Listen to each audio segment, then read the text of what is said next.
It is the first ever commitment and pledge by the Chinese government with a very specific target.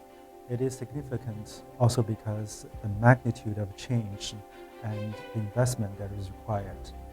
It also indicates a shift of how China will grow its economy. Therefore, it would have implications to all industries and all people. It also indicates a significant enhancement of the partnership model where different countries globally will work with each other to curb carbon emission.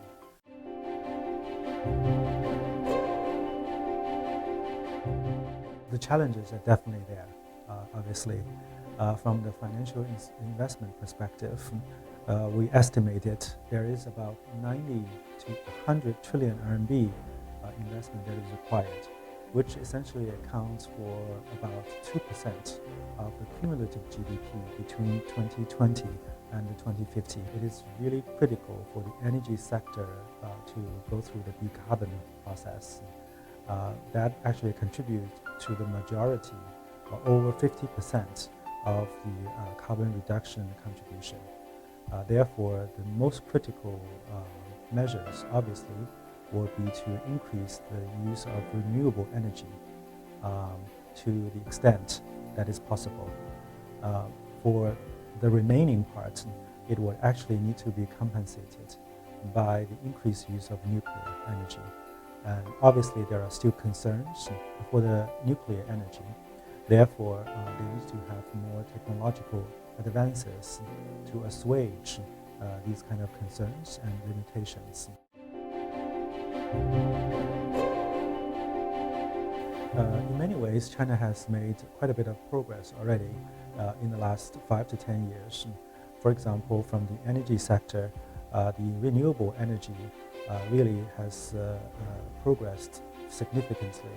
Right now, for photovoltaic capacity, actually China accounts for 45% of the global supply capacity.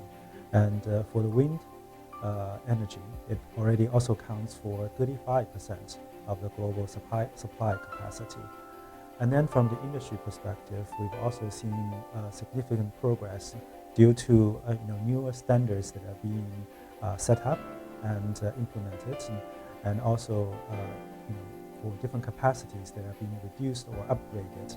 For example, in the last 5 to 10 years, we've reduced 12% of the iron producing capacity. With reducing of those capacities, we're going to increase our energy efficiency. We built quite a good foundation already, and these are the basis for us to make further changes going forward.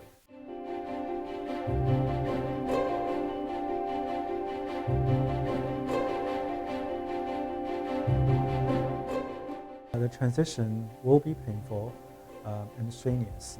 However, we think with good planning, we can make the process more smooth. This really speaks to the importance of long-term planning. Essentially, we really need to understand what is the exact impact on different industries and companies. When will those impacts actually hit those industries or companies? And what are the different options they can choose from? The Chinese government has demonstrated wisdom in the past transitions in many of the economical or societal changes. So with the practicality and determination from the Chinese government, we think we can make the process smoother.